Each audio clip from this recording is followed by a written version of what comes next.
네, 오늘도 우리 주님의 복된 은혜의 말씀이 우리 심령 가운데 온전히 들려오고 그 일로 인해서 말씀 안에서 충만한 심령으로 더 은혜롭게 세워지기를 주님의 이름으로 축복합니다.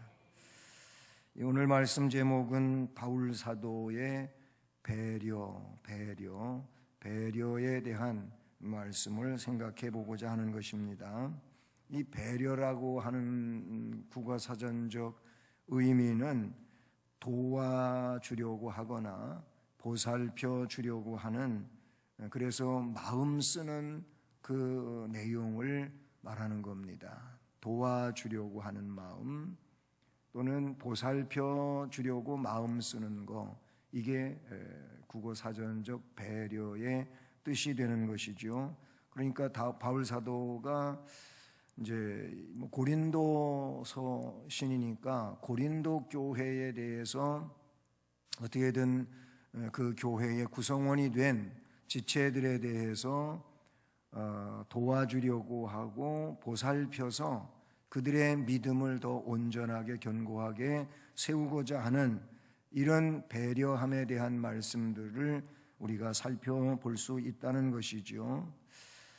사실 바울 사도의 삶을 한마디로 요약을 해본다면 첫째는 하나님께 영광 돌리는 삶이고, 그리고 둘째는 교회를 생각하는 삶이라고 볼 수가 있습니다. 그래서 하나님을 위해서 헌신하고 교회를 위해서 헌신했던 바울 사도라고 얘기해도 그 바울 사도의 삶을 그렇게 요약을 해도 틀리지 않을 만큼 그는 그런 삶으로서 자신의 생애를 불태우고 끝내는 순교의 제물로서 하나님 나라를 위해서 삶을 마감했던 인물이지 않습니까?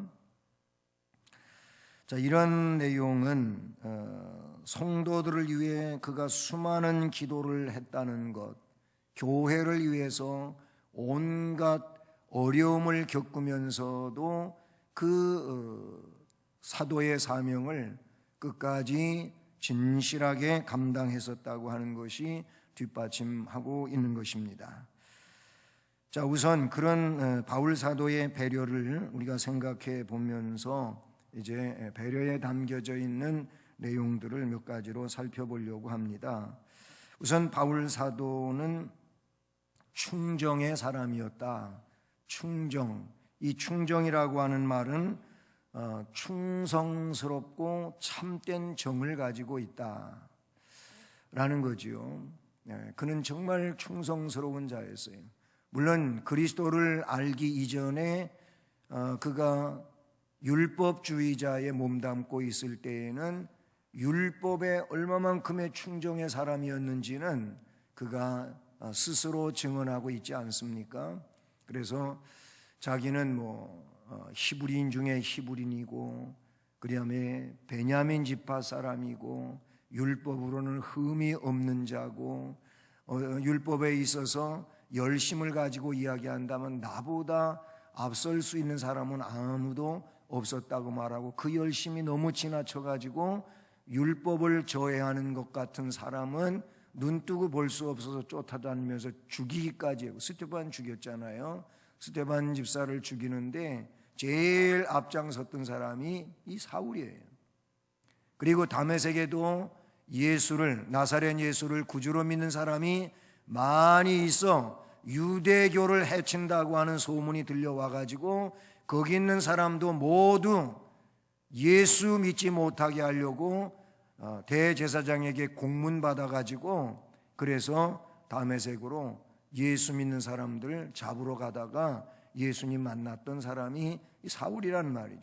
그런저런 점에서 나중에 그가 고백하기를 나는 폭행자였었다. 그렇기 때문에 나는 죄인 중에 괴수다. 그리고 아주 낮은 사람이 있다면, 작은 사람이 있다면 그 사람보다도 더 작은 사람이라고까지 자신을 그렇게 낮추면서 주님 영광을 위해서 살던 사도의 모습을 우리가 보게 되죠. 자, 그래서 그렇게 율법주부에 충성했던 이 충정의 사람이 이제 그리스도인이 됩니다. 예수를 구주로 증언하는 이 복음의 진정한 충정을 갖게 된다, 그런 얘기죠. 그래서 바울 사도는 정말 끝까지 충성스러운 종으로서 또는 참된 그런 정을 가지고 주를 위하여 목숨을 내어놓는 이런 심령이 되지요. 바울 사도는 그래서요, 주님께서 나를 충성되이 여겨 내게 직분을 맡기셨다. 그 말은 아직 자기가 충성하는 자가 아님에도 불구하고 충성스럽게 여겨서 직분, 그것도 그 놀라운 사도의 직분, 그리스도의 종의 직분을 맡겨주셨다고 하면서 그거를 굉장히 자랑스럽게 여기고 그리스도를 위한 종의 길을 갖고 또 그런가 하면 반대로 사도의 길을 가면서 그렇게 충성을 다했던 사도의 모습을 우리가 볼 수 있는 것이죠. 앞에 그 고린도 전서 4장 15절 말씀에 가보면은요, 이건 물론 이제 전설을 기록할 당시의 상황인데 거기 사도 바울은 어떻게 표현하고 있냐면은 그리스도 예수 안에서 내가 복음으로써 너희를 낳았도다 라는 말이 고린도 전서 4장 15절 말씀의 중반 이하에 기록되어지고 있어요. 그리스도 예수 안에서 내가 너희를 복음으로써 낳았다 라고 말하고 있는 겁니다. 이 복음으로 너희를 낳았다고 하는 이 말의 의미는 뭡니까? 고린도 교회 성도들에게 있어서 나 바울은 너희들이 그렇게 그리스도인 되게 하기까지 내가 영적인 해산을 했다는 겁니다. 그러면 그 내용은 그냥 단순하거나 쉽게 말하는 내용이 아닌 거예요. 그 내용은 해산의 수고가 어떤 것입니까? 사람을 이렇게 출산한다고 하는 거, 태중에 10개월 동안 그렇게 잉태하고 있다, 이 아이를 출산한다고 하는 것은 지금이야 뭐 의술이 발달하고 그리고 산부인과에 가서 아이를 낳으면 의사의 도움 아래서 출산하기 때문에 안전하고 그리고 많이 그전과는 다르지요. 옛날 어른들은 그냥 집에서 산파의 도움으로 아이를 자연분만을 하는 이런 상황이었기 때문에 제가 어른들한테 어릴 때 들은 얘기는 그런 거예요. 아이를 출산하려고 하면은 자기가 신던 신발을 물로 깨끗이 그렇게 수세미로 하얗게 닦아가지고 그거를 마루 혹은 대돌에다가 이렇게 엎어놓고 간대요. 들어간대요. 아이 낳으려고. 그 왜 그렇게 하느냐고 그랬더니 그것이 내가 저 신발을 다시 신어볼 수 있을까, 이런 심정으로 아이를 낳으러 산실로 들어갔다는 거예요. 여러분, 아이 낳는 일이 이게 작은 일이 아니잖아요. 이 바울 사도가 고린도 교회와 그 성도들에 대하여 표현하고 있는 것은 내가 그리스도 예수 안에서 복음으로 너희를 낳았다. 그 말의 의미는 내가 너희들을 그만큼 이제 교인으로 혹은 지체로 그렇게 세우기 위하여 그런 애를 썼다는 겁니다.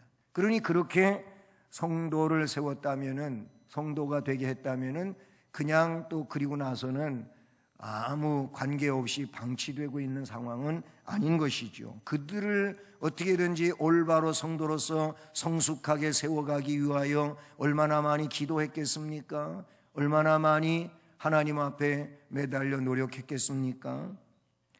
자, 그런 내용이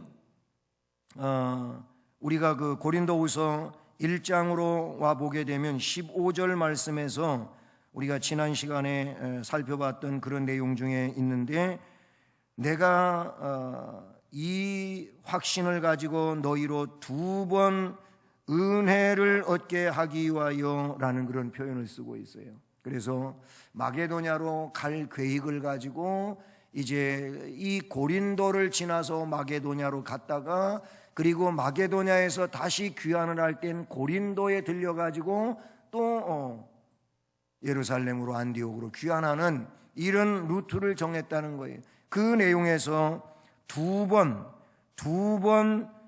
은혜를 얻게 하기 위하여 라고 하는 표현을 쓰고 있다는 것이죠. 자, 그러니 바울 사도는 이 고린도 교회 성도들이 더 온전해지고 바르게 성장되기 위하여 그 나름대로의 고린도 교회에 대해서 이 충정을 갖고 있는 이 모습을 이 말씀에서 보게 되는 것이죠. 여러분, 고린도후서 11장 앞으로 이제 한참 후에 살펴볼 내용이지만 11장 중반 이하에 가보면, 즉 23절 이하에서 바울 사도는 자기가 복음을 위하여 고난받은 일들에 대하여 쭉 나열하고 있는 내용이 나오죠. 근데 거기에 온갖 어려움에 대하여 이야기해요. 매맞은 일에 대하여 이야기하지요. 그리고 여러 가지의 위험당한 일에 대해서 이야기하지요. 그 위험당한 일을 보면은 우리는 별로 겪어보지도 않은 그런 일들을 말해요. 그것도 자기가 어디 여행 가려고 갔다가 아니면은 또 다른 의미에서 그런 것도 아니고 오직 예수 그리스도의 복음을 위하여 이제 소아시아로 그리고 유럽에서도 저 마케도니아에서 아가야로 이렇게 여러 번 왕래하면서 당했던 일들이거든요. 파선하는 위험도 당했고 강도의 위험도 당했고 여러 위험이 거기 나오고 있어요. 그런가 하면 수고하고 애쓰고 자지 못하고 줄이고 목마르고 굶고 춥고 헐벗었다. 오죽하면 나는 어떤 상황에도 처할 수 있는 일체의 비결을 배웠다.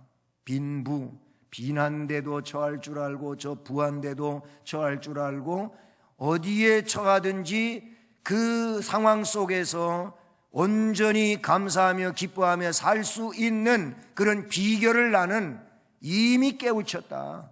이런 고백을 한 바가 있어요. 자, 그런데 이런 모든 어려움들을 여기에 다 소개하면서 그 고린도 후서 11장 28절 보면은 같이 읽어볼까요? 시작. 이 외의 일은 고사하고 아직도 날마다 내 속에 눌리는 일이 있으니 곧 모든 교회를 위하여 염려하는 것이라. 아멘. 자, 그런 일들, 자기가 당한 어려움들은 전부 고사하고, 자, 그런 일들은 다 제껴놓고라도 그런 의미예요. 아직도 나한테 눌리는 일이 있다는 겁니다. 그게 뭐냐면 곧 모든 교회를 위하여 염려하는 것이다. 이 교회를 위한 충정심이 얼마나 대단했는지를 이 말씀에 나타내주고 있는 것이죠. 여러분, 우리는 수원성심교회라고 하는 이 하나님이 이룩해 놓으신 공동체 안의 한 지체로서 살아가면서 교회 안에서 우리 주님이 원하시는 교회 일을 부분적으로 감당하는 한 사람으로서 그렇게 살다가도 뭔가 지체로 인하여 어려움을 겪거나 아니면 안 좋은 소리를 듣거나 시험에 들면은 그게 굉장한 타격으로 다가오게 되고 문제점이 돼가지고 그래서 신앙의 내용들이 흐트러지고 또 말 그대로 시험에 들어가지고 연약해지는 이런 모습을 나타냅니다. 그러니 우리는 작은 단위에서 그런 상황을 만나고 그 상황 때문에 그런 연약해지는 모습인데 바울 사도는 한 교회의 문제가 아니에요. 사도로서 교회에 어떻게 보면은 여러 지역의 그 수많은 교회를 세우고 그리고 그 교회를 성령 안에서 관리하는 사람으로서 얼마나 많은 어려움들이 있었겠습니까? 그 내용이 여기에 나타나고 있는 거예요. 모든 교회를 위하여 그거예요. 모든 교회를 위하여 염려하는 이 염려가 내가 지난날 당했던 매맞은 일, 위험당한 일, 그리고 내 개인적으로 일상에 어려웠던 일, 이런 것들보다도 이 모든 교회를 염려하는 것이 나에겐 지금도 큰일이다. 이렇게 표현하고 있다는 것이 이게 바로 충정입니다. 충정. 네?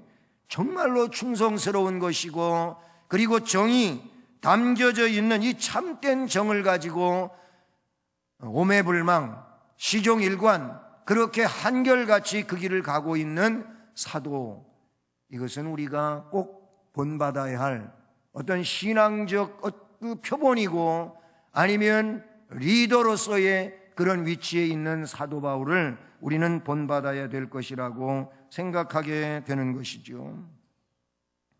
그 다음에 두 번째로 나타나고 있는 것은, 바울 사도는 오늘 본문 23절의 마지막 부분을 보게 되면 내가 내 목숨을 걸고 하나님을 불러 증언하시게 하노니 내가 다시 고린도에 가지 아니한 것은 너희를 아끼려 함이라.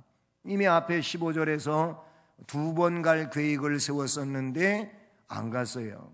가지를 않았어요. 물론 고린도전서 15장에서도 그런 말씀을 밝혔던 바가 있지 않습니까?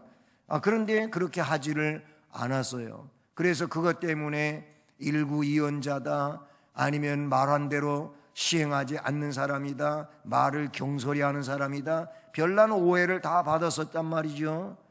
근데 안 가게 된 이유에 대하여 오늘 말씀은 여기 이렇게 말해요. 내가 다시 고린도에 가지 아니한 것은 너희를 아끼기 때문이다 라는 겁니다. 아끼려 한다고 이렇게 말씀하고 있어요. 자, 이 말의 의미가 뭡니까? 은혜를 끼치려고 했다는 얘기로 우리가 볼 수가 있는 거예요. 이미 말씀드린 것처럼 15절의 내용은 두 번 갈 계획을 세웠어요. 그런데 본문에서는 가지 않기로 했다, 나중에 갈 계획이라 그런 얘기죠. 이 왜 그렇게 됐습니까? 고린도 교회가 문제가, 고린도 전서를 기록해서 보낸 것은 고린도 교회에 여러 가지 문제점들이 있었어요. 그 문제점은 사람을 중심으로 하여 파벌로 뭉쳐져 가지고 서로 대적하고 싸우는 이런 일이 있었습니다. 분쟁이 있었다 그런 얘기. 그런가 하면은 또 이런 성적인 문제가 문란함도 없지 않아 있었고, 그런가 하면 은사를 받았지만 은사 활용을 겸손하게 하지 않은 점에 대해서도 지적되어지는 것이고, 그리고 우상의 제물을 먹어야 되느냐 먹지 말아야 되느냐 이런 논란의 여지도 고린도 교회에 있었어요. 근데 그거를 해결케 하기 위하여 이미 고린도전서의 말씀을 기록해 갖고 보냈잖아요. 그러면 그 말씀을 읽고 그 말씀에 근거해서 자신들이 뭘 잘못하고 있는지, 그리고 고린도 교회가 어떻게 해야지 바르게 세워지는지에 대해서 전서의 말씀에 잘 기록이 되어져 있잖아요. 그런데 그 말씀대로 치료가 안 된 거예요. 그래서 고린도 후서가 기록되는 것인데 그 후서의 내용은 결국은 앞부분에는 이렇게 여러 가지 그들을 아직도 설득하고 하는 이런 과정 중에 있지만, 조금 지나가 보면 고린도 후서에서는 권징이 시행이 된다 그런 얘기예요. 징계가 시작이 되는 거예요. 그렇게 말을 듣지 않고 교회를 어지럽히는 이런 사람들에 대하여 책벌을 하는 겁니다. 심지어 그 가운데에는 아예 제명하고 출교시키는 이런 내용, 그렇게 해서라도 그들을 깨우쳐서 하나님 앞에 바르게 세우고자 하는 이런 내용, 사탄에게 내어주었다고 하는 이런 표현까지 뒷부분에 가면은 나온다는 사실이죠. 자, 그런데 지금 그렇게 하기 전에, 권징을 시행하기 전에 우선 기회를 주는 겁니다. 그렇게 회개하고 돌이킬 수 있는 기간을 허락하는 거지요. 그거는 뭐냐면은 그들에게는 나름대로의 은혜를 끼치는 이런 내용이 된다고 볼 수 있다는 사실이죠. 여러분, 오늘날에 있어서도 정말로 우리가 신앙생활을 하면서 교회를 교회답게 하지 못하고 있는 이런 일들에 대해서는 기회를 줄 때 회개하고 바르게 하고 하는 것이 그것이 온당한 겁니다. 그런데 그렇게 하지 않으면 나중에 교회를 계속 어지럽히고, 만약에 이렇게 된다면은 이제 성경적으로 총회법에 따라서 아니면 교회에 있는 정관에 따라 가지고 그들에게 시벌을 하는 이런 상황이 될 수밖에 없는 것이죠. 그러니까 이런 과정은 그냥 그때그때 막 그냥 행하는 것이 아니고, 권징을 시행하는 데 있어서도 그런 기간을 줘도 안 되면 1차, 2차, 3차에 따라 가지고 해서 끝까지 시행되지 않을 경우에는 교회도 권징을 시행하는 것이 교회법에 드러나고 있는 내용이라는 것이죠. 그래서 은혜를 끼치려고 그랬다. 이게 사도 바울의 배려인 겁니다. 그의 충정도 그 교회를 배려하는 것이고, 그리고 은혜를 끼치려고 하는 것도 배려고, 그리고 23절 마지막 부분에 나오는 성도를 아끼는 삶에 대한 내용이 나오는데, 이 또한 배려에서 나오는 거다라는 겁니다. 그렇습니다. 바울 사도가 2차 방문 계획을 세울 당시에 고린도 교회는 방탕하고 무질서하고, 그리고 여러 가지 교회 원리에 맞지 않는 이런 상황 속에 있었어요. 말씀드린 것처럼 그런 상태에 있는 고린도 교회에 바울 사도가 방문해 가지고 그들을 책벌할 경우에는 어떤 여지가 없는 상황이 될 수밖에 없지 않습니까? 그래서 기간을 주는 것은 그들을 그래도 아끼는 마음에서 기회를 주고 바로잡을 수 있는 상황에 이르게 하기 위함이었던 것이죠. 자, 그래서 그거를 너희를 아끼려 함이라 라고 표현하고 있다는 사실이죠. 자, 그러니 이 말 속에는 그들 중 잘못된 자가 회개하기를 바라는 마음이 담겨져 있고, 교회 전체적인 의미에서도 볼 때 그런 자를 옹호하지 말고 빨리 시정시키는 그런 내용에 나아가야 된다고 하는 것을 가르치고 있는 것이죠. 그래서 바울 사도가 고린도에 다시 갈 때는 아무런 꾸지람이나 책망할 내용 없이 기쁨으로 만날 수 있기를 바란다고 하는 취지의 내용이라고 하는 것이죠. 이렇게 사람을 진실로 사랑하고 아끼는 사람은 질책하기보다는 스스로 잘못을 깨닫고 돌아설 기회를 주는, 이것이 귀중한 것이죠. 우리 모든 사람은 다 잘할 수 있다면 얼마나 좋겠습니까? 우리 개개인들이 정말 다 훌륭하게 잘하는 면만 가지고 있다면 뭐 나무랄 게 없겠죠. 그런데 너나 할 것 없이 사람에게는 다 장점이 있고 단점이 있습니다. 단점, 장점이 있어요. 잘하는 점도 있지만은 잘 못하는 연약한 부분도 있습니다. 그래서 사람은 교만할 수가 없어요. 그냥 겸손할 수밖에 없어요. 성경 자체에서 뭐라고 말합니까? 누가 갈라디아서에서 좀 잘 못하고 있는 연약한 부분을 발견하면은 그 사람을 바르게 세워줘야 된다. 그렇게 이야기도 하고, 동시에 자기 자신을 좀 뒤돌아보는 자가 되라는 거예요. 사람은 저렇게 연약한 모습이 있으니 나도 그럴 수 있으니 나는 그렇지 않는가 자기를 살피고 그거를 거울 삼아서 바르게 세우는 것이, 이것이 훌륭한 점이라는 것이라고 성경 자체적으로 우리에게 증언해 주고 있는 내용 아니겠습니까? 그래요. 이것이 훌륭함이라 그런 얘기죠. 그 성경은 뭐라 그러냐면 비판을 받지 아니하려거든 비판하지 말라고 말씀해요. 왜 그렇습니까? 비판을 하고 있는 너도 비판받을 일을 하고 있으면서 왜 남을 비판하느냐 그 말이에요.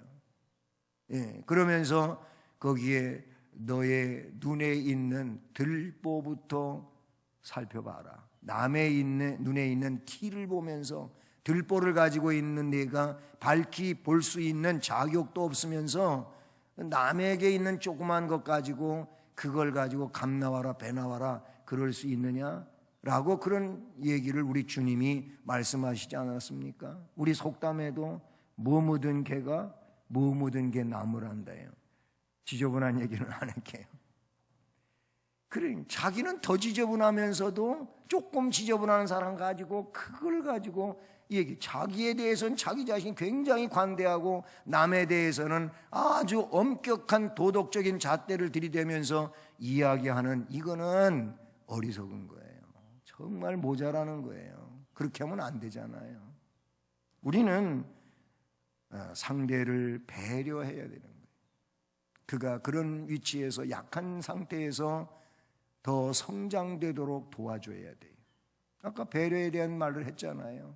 어떻게든지 도와주고 그리고 그를 잘 섬겨가지고 바르게 되도록 하는 이 내용이 배려인데, 우리는 그렇게 해야 돼요. 뭐 건수 만나면 이거를 그냥 만나는 사람마다 동네방네 그냥 소문내고 그럴 일이 아닌 거예요. 오히려 이거를 잘 돕고 그를 잘 세워가는 거, 이것이 바로 그를 아끼는 것이고 또는 이 말씀에 있는 것처럼 그를 도와주는 그런 일이라고 볼 수 있다는 사실이죠. 마지막으로 24절에서 우리가 너희 믿음을 주관하는 것이 아니요 오직 너희 기쁨을 돕는 자가 되려 함이니 이는 너희가 믿음에 섰음이라. 아멘. 그래서 24절에는 그래서 주관자가 아니고 오히려 돕는, 너희 기쁨을 돕는 자가 되려 함이라 라는 것입니다. 그렇습니다. 우리는 자꾸 누구를 이렇게 막 주관하고 그러는 것이 아니고 그를 어떻게 기쁨을 갖도록 돕는 거예요. 기쁨이 있도록 도와주는 거예요. 기쁨 없는 사람에게 기쁨이 있도록 도와주는 일이 바울 사도의 배려에서 나오고 있는 그런 일인 줄로 믿습니다. 기쁘도록 하는 삶이어야 할 줄로 믿습니다. 그렇습니다. 성도를 위한 바울 사도의 삶 가운데 바로 이 내용이 참 돋보인다고 볼 수가 있어요. 그 고린도 교회 교인들의 기쁨을 돕는 자가 되고자 한다는 겁니다. 그는 성도들의 믿음을 주관하려 한다든지 자기의 기쁨을 위하여 그렇게 일하지 아니하고 오히려 그 고린도 교회와 성도들이 기쁨을 갖고 살아갈 수 있도록 돕는 위치에서 사역을 하고 있었다고 하는 것을 우리가 깨닫게 되는 것이죠. 그렇습니다. 우리가 이렇게만 살아갈 수 있다면 이 자체가 정말로 성숙한 것이고 은혜로운 것이고 우리 주님이 기뻐하시는 그런 그리스도의 종이요 또는 사도의 그 말씀 안에서 살고 있는 능력자가 된다고 볼 수 있는 것이지요. 사랑하는 여러분, 바울 사도처럼 지체와 상대의 영적 유익을 위해 배려하는 삶을 살아가는 성숙한 성도가 될 수 있기를 축복합니다. 배려를 잘해야 되겠습니다. 그래서 충성스럽고 참된 정, 즉 충정을 가지고 배려하는 삶을 살아감으로 또 은혜를 끼치고 바르게 세우고 그리고 지체가 은혜 안에서 기쁘도록 하는 이 삶을 살아가는 능력자로 이 시대 속에서 바르게 세워지고 또 우리를 통하여 다른 이들이 세워져가는 은혜의 역사가 함께하기를 주님의 이름으로 축복합니다.